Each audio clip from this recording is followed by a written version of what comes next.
they're getting their money's worth here. Ryan Newman currently leading here. Take a look at the championship standings as they race now. Race number 2 of the 10-race chase for the Nextel Cup. Kurt Busch with a 10-point lead over Dale Earnhardt Jr. And it's Gordon Johnson and Elliott Sadler in the top 5. Mark Martin would move up a spot. Matt Kenseth in the garage. His car being worked on. And back to Tony Stewart, currently in 10th, 171. That's as they run now in the NASCAR chase for the Nextel Cup. Now let's take you through the field, and let's start with Ryan Newman, and that means I get to go first. And that car is just getting better as the race goes along. It's actually just a tick clean, just a little too loose, but this track should tighten up as they go along. The 2-car of Rusty Wallace called crew chief Larry Carter this morning. They talked about using a freer setup in the car. When Rusty called Carter, he said, don't do it. Let's stick with what we got. That's very close to what they ran here in June, working out fine so far. How about the 97, Dave? Well, Bill, in the last run, his car tightened up over a long run, so they made a wedge and an air pressure adjustment. He's radioed in a couple of times. He said at one time the car was worse on exit, and then he said we were really free by ourselves. I don't think it's a bad condition. He's just monitoring as best he can for his team. Marty? Dave, Jimmy Johnson has won 2 of his 5 Dover races. Came on the radio right when this run began. Said, I can't really hustle it like I'd like. Feels weird to me. Still a little too loose for Johnson, but the times are getting better, Bill. Very quiet Dale Earnhardt Jr. in that 8 car. He's trying to give DEI an engine sweep this weekend. He's trying to win here. Martin Truex Jr. won the Busch race yesterday, and they also won the truck race in Las Vegas with Shane Neal providing them with DEI power. Earnhardt Jr. trying to make it 3 for 3, Dave. Dale Jarrett's crew chief Mike Ford was very confident about their car when I talked to him during the red flag. Just 2 small air pressure adjustments all day. DJ maintaining the 6th position. Jeremy Mayfield is not maintaining. He's moving forward. 3 spots since the green flag came out. The chassis is still good, and he's been quiet on the radio as he's been picking up spots. Marty?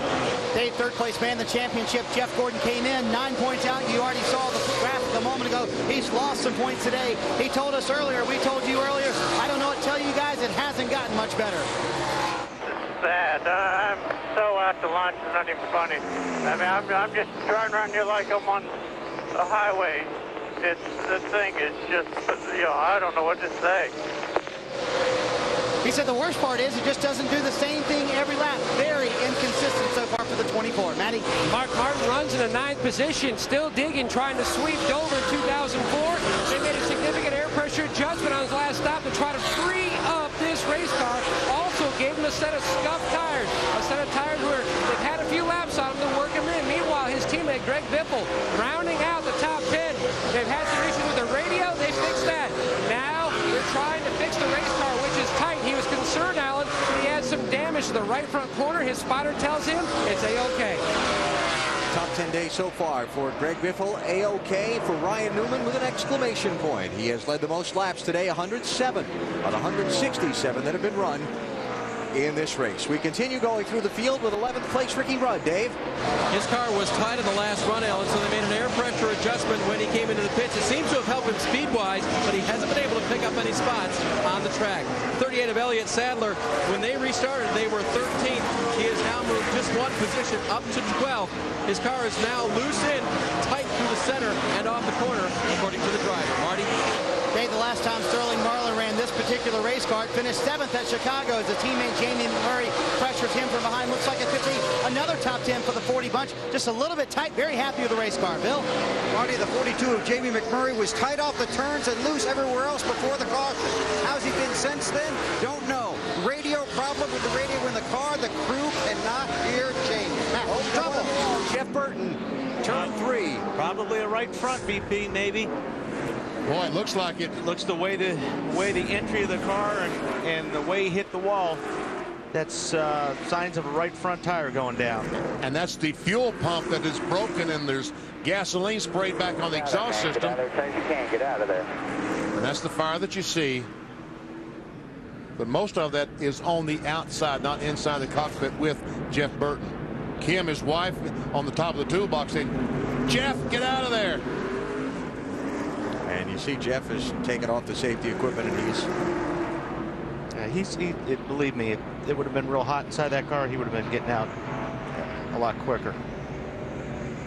That's a heavy, heavy blow. Yeah, a little upset.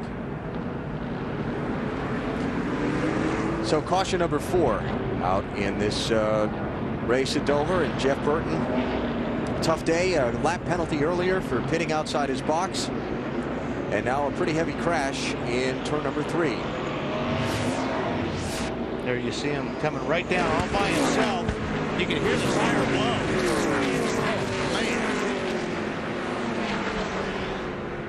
You can hear the tire explode. Oh. And the car just straight into the wall with that right front.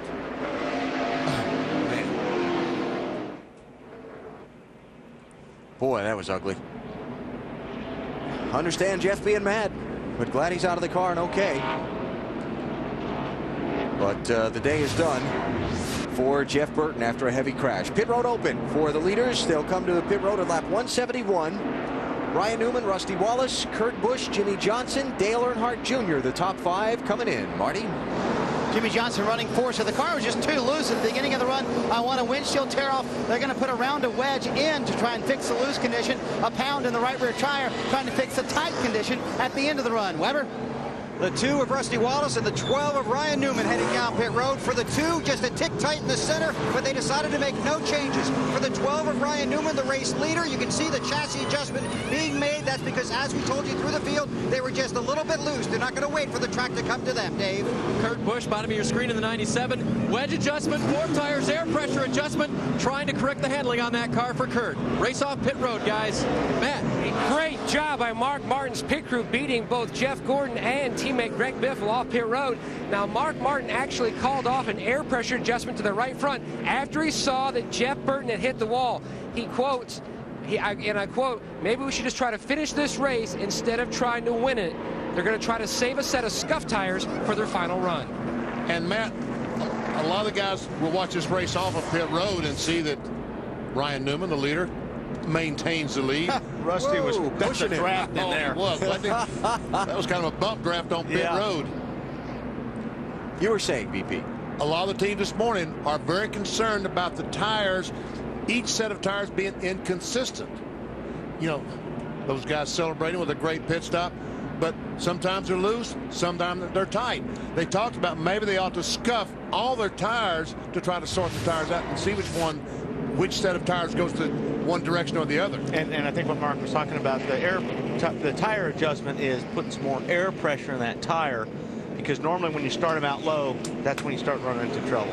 Now, just out of the garage, Matt Kenseth. Remember that he's got one chance to make sure his car's up to the minimum speed, so he doesn't end up having to park like Tony Stewart did at New Hampshire last week. Kenseth 53 laps behind leader Ryan Newman. That is one mangled race car that Jeff Burton was driving a few minutes ago. Fortunately, Jeff is able to talk with us now. Marty? Yeah, and a hard hit, Alan. And first of all, you're okay. And do you have any indication before that the right front was going to go, Jeff? No, not really. Just we had gotten, the car wasn't as good as that run as it was a run before, and we had made an adjustment, and I thought it was just the adjustment, and we gotten not terribly slow, but we were a little slower than we needed to be, and that was the only indication there was a problem. But if you slowed down every time you got slower than you wanted to be, you'd have to spend half the time in the pit. So we didn't have too much camber. We must have run over something and had a slow leak or something, because Goodyear builds awesome tires, and I hate it. We got behind early.